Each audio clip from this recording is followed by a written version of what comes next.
मुख्तार का ये रूप, रौब और रुतबा उसका रसूख बताने के लिए काफी है। नमस्कार दोस्तों, आज इनकी बढ़ती हुई महंगाई पर राजनीति ना होकर के आज हमारी देश की राजनीति माफियाओं पर होने लगी है। जी हाँ, और ये गैंगस्टर की अब मौत हो चुकी है। इस वक्त की सबसे बड़ी खबर जो आप अपने टेलीविजन स्क्रीन पर दोस्तों देख रहे हैं कि गैंगस्टर मुख्तार अंसारी, विशाल रघुवंशी आपके पास आना चाहते। उत्तर प्रदेश के बाहुबली नेता मुख्तार अंसारी की जेल में ही हत्या कर दी जाती है और उसे नाम दिया जाता है हार्ट अटैक।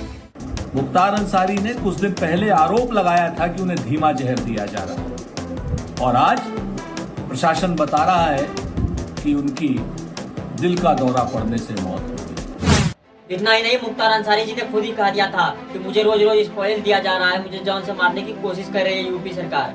अफजाल अंसारी साहब को मुख्तार अंसारी ने बताया था कि उनकी किसी भी वक्त हत्या हो सकती है क्योंकि उनको कुछ अहम मामलों में पेशी होना है जिसमें कुछ लोग मुल्जिम साबित होने हैं। उत्तर प्रदेश में किसी माफियाओं की मौत आज कोई आम बात नहीं बन चुका है, बल्कि सालों में एक ना एक माफियाओं का जेल में ही हत्या कर दी जाती है, चाहे वो अतीक अहमद हो, मुख्तार अंसारी या फिर विकास दुबे जैसे हो, जो आज सरकार की सुरक्षा के अंतर सेफ हैं। जब उनको सेहत स्वास्थ्य का मदद मिल सकती थी तो पूर्व विधायक मुख्तार अंसारी को वो मदद क्यों नहीं? खैर, आज इन सभी को पर्दाफाश करने वाले हैं। क्या यूपी पुलिस इन सभी माफियाओं का खुद से ही हत्या करता है या फिर उसका हत्या करवाता है? सबकी नजर पूर्वांचल के मुस्लिम वोट बैंक को साधने पर है। पूर्वांचल की राजनीति में अंसारी परिवार हमेशा से ताकतवर रहा है। इनका धर्म की आड़ में जब से योगी आदित्यनाथ जो उत्तर प्रदेश के मुख्यमंत्री बने तब से उन्होंने शपथ लिया था। क्या ये सच नहीं कि जिस अतीक अहमद के खिलाफ पीड़ित परिवारों ने मुकदमा दर्ज कराया उसके परिवार के खिलाफ, वह समाजवादी पार्टी के द्वारा पोषित माफिया है और उसकी कमर को तोड़ने का काम हमारी सरकार ने किया है और फिर मैं कहती है इसे इस माफिया को मिट्टी में मिला देंगे। और जब योगी आदित्यनाथ जी यूपी के मुख्यमंत्री नहीं थे तब उसकी हालत कुछ ऐसी थी। पिछले कुछ समय से महोदय राजनीतिक विद्वेष के तहत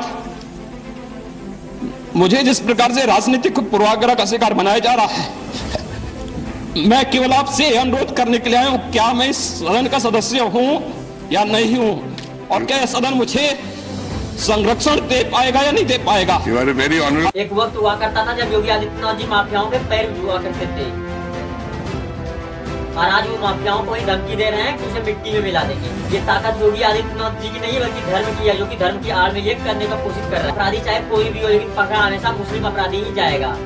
आपने कहा कि अगर एक हिंदू बालिका को ले जाएंगे तो हम 100 मुस्लिम बालिकाओं को ले जाएंगे। कितनी खराब बात। जी हाँ, योगी आदित्यनाथ जी हिंदू वोटरों को अपने पक्ष में करने के लिए कुछ भी कर सकते हैं, यहाँ तक कि मुस्लिम महिलाओं के ऊपर भी आप शब्द बोल सकते हैं। हम लोगों ने तय कर रखा है कि अगर वो एक हिंदू बालिका को ले जाएंगे तो कम से कम 100 मुस्लिम बालिकाओं को अगर एक हिंदू को मारेंगे तो 100 को हम भी मारेंगे। और जब इनसे सवाल पूछा जाता है तो ये सीधा कह देते हैं ये मैं नहीं बोल रहा हूँ बल्कि जनता लोग खुद ही बोल रहे हैं। से कह रहे हैं वो एक हिंदू को मारेंगे तो 100 को हम भी, लेकिन मैं नहीं कह रहा हूँ। मुख्तार अंसारी को जब जहर दिया गया तो उन्होंने अपने परिजनों से भी कहा कि मुझे जहर दिया जा रहा है और इस मामले में उन्होंने कोर्ट में भी कहा, पर उसकी कोर्ट से कोई कार्रवाई नहीं हुई। यहाँ तक कि उन्होंने खुद को दूसरे राज्य में भी शिफ्ट करने को कहा, लेकिन योगी सरकार ने सीधा कर दिया हो सकता है हम इसकी सुरक्षा और बढ़ा देंगे लेकिन हम इसको दूसरे राज्य नहीं जाने देंगे। खैर, मैं आपको इस बारे में बता दूं कि मुख्तार अंसारी जी पहले पंजाब के जेल में रहा करते थे, लेकिन योगी आदित्यनाथ जी जब सरकार में आए उन्होंने पंजाब से सीधा इसे यूपी की गाजियाबाद में शिफ्ट कर दिया। अब आप इसके भाई अफजाल अंसारी को भी सुन लीजिए, उन्होंने क्या कहा था इसकी इस तबियत को बिगड़ने के ऊपर। उन्होंने बताया कि 19 तारीख को जेल के रात के खाने में उन्हें कुछ जहरीली चीज खिला दी गई, उसी के बाद से उनकी तबीयत बिगड़ गई। किसने बताई कि जहरीली चीज खिलाई है? खुद मुख्तार ने खुद बताया, खुद उन्होंने बताया, अब मुझे बताया। उनको कैसे एहसास हुआ? जी हाँ, जिसकी मौत हुई उसने मरने से पहले खुद ही कहा था कि उसे जहर दिया गया है, लेकिन किसी ने उसके एक भी नहीं सुनी। हिसाब से तबीयत कैसी है? हेल्थ बुलेटिन अब हिसाब से बस अब हम तो बहुत खराब सोच के आए थे। हमने तो सोचा बुलाया गया होगा तो अपने मंसूबे इन लोगों ने कामयाब कर लिए होंगे, शायद हम पहुंचे तो हमको बॉडी दे दें लोग। सूबे के पीछे की वजह क्या लगती है? बिरजेश सिंह और त्रिभुवन सिंह जो सरकार की गोद में पल रहे हैं उनको बचाना है। खैर अब जो लोग अंसारी परिवार को नहीं जानते मैं बता दूं, आजादी के समय में मुख्तार अहमद अंसारी जो कि महात्मा गांधी के काफी करीबी, जवाहरलाल नेहरू के काफी करीबी दोस्त रह चुके हैं। आजादी के समय में इन्होंने भी देश के लिए लड़ाई लड़ी थी। उसी के बेटे साबुद्दीन के बेटे मुख्तार अंसारी जी हैं। यानी मुख्तार अंसारी के दादा साबुद्दीन अंसारी जो कि आजादी के समय में भारत के ब्रिगेडियर भी रह चुके थे। आजादी के समय में इन्होंने देश के लिए बहुत कुर्बानियां भी दी थी। महात्मा गांधी जी के साथ कई दिन इन्होंने जेल में भी बिताए। इतना ही नहीं, आजादी के बाद जब भारत और पाकिस्तान का बंटवारा हो गया था तो पाकिस्तान का इसे जनरल बनने का ऑफर तक मिला, लेकिन इन्होंने पाकिस्तान जाने से मना कर दिया। इन्हें अपनी देश को ही कुर्बानी देने में इन्होंने अपना फर्ज समझा। और मुख्तार अंसारी जी की चर्चा जो भारत के उपराष्ट्रपति भी रह चुके हैं। हमारी स्थिति LIO वालों से पूछ लीजिए, मेडिकल बुलेटिन उन्हीं का है, दवा इलाज कैसे किया जाए सब उन्हीं का। खैर अब पुलिस की कस्टडी में किसी नेता की हत्या होना कोई बड़ी बात नहीं है, ये आम बात बन चुका है। इससे पहले भी अतीक अहमद की पुलिस की कस्टडी में ही हत्या हुई थी, जिसके साथ साथ 500 पुलिसकर्मी भी उसके आसपास ही रहा करते थे। उन सबों के बीच में भी उसकी हत्या हो गई।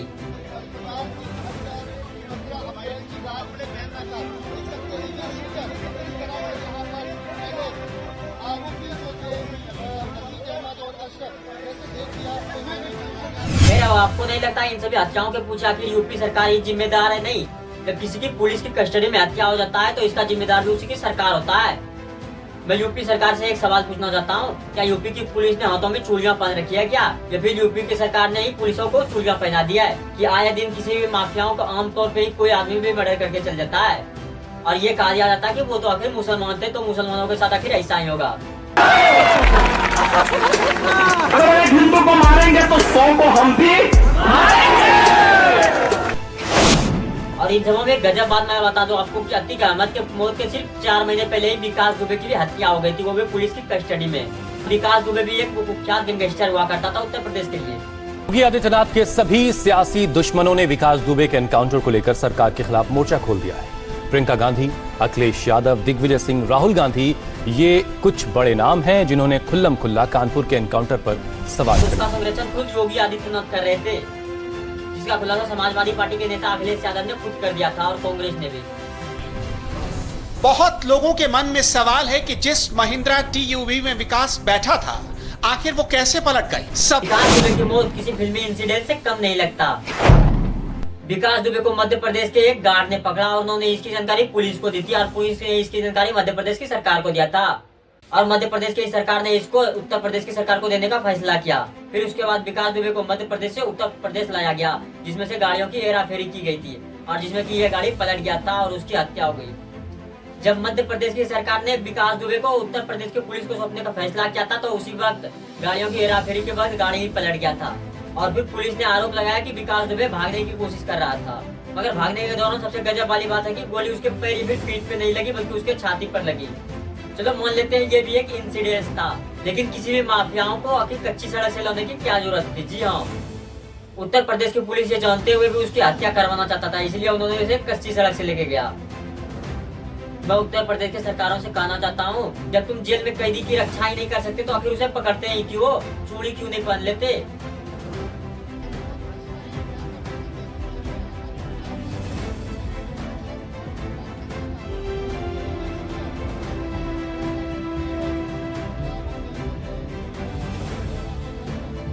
विकास दुबे, अतीक अहमद और मुख्तार अंसारी की हत्या पुलिस की कस्टडी में हो जाती है। आप इसके ऊपर आखिर क्या प्रतिक्रिया लेते हो कमेंट में जरूर बता दीजिएगा, क्योंकि अगर यदि कोई भी पुलिस की कस्टडी में रहता है तो फिर उसकी हत्या का जिम्मेदार सिर्फ पुलिस ही होता है और उसकी सरकार ही। मगर जब उसकी सरकार ही किसी की रक्षा नहीं कर पाता तो उस सरकार को आखिर चूड़ी ही पहन लेना चाहिए, क्योंकि धर्म का चोला पहनने से तो अच्छा है कि वो चूड़ी ही पहन ले। फिर मिलते हैं किसी नई वीडियो में, तब तक के लिए जय हिंद जय भारत। कहने को देश हमारा लोकतंत्र देश है, जहाँ पे हर एक शख्स को बोलने पे ना रोको है। आती है बातें ये किताबों से बाहर, जब क्या सच है ये बता दो तुम जमीन पर। महान लोगों के हम शुक्र गुजार हैं, शख्सियत जैसे तुप्सन सेवक सोनम वांगचुक है। न भूल पाएंगे जो आपके वरदान है, जीवन लगा दिया लद्दाख के ही नाम पे। वी वांट 6 शेड्यूल, मीमांग सिर दोस्तों, लद्दाख की सुरक्षा। We want 6 schedule.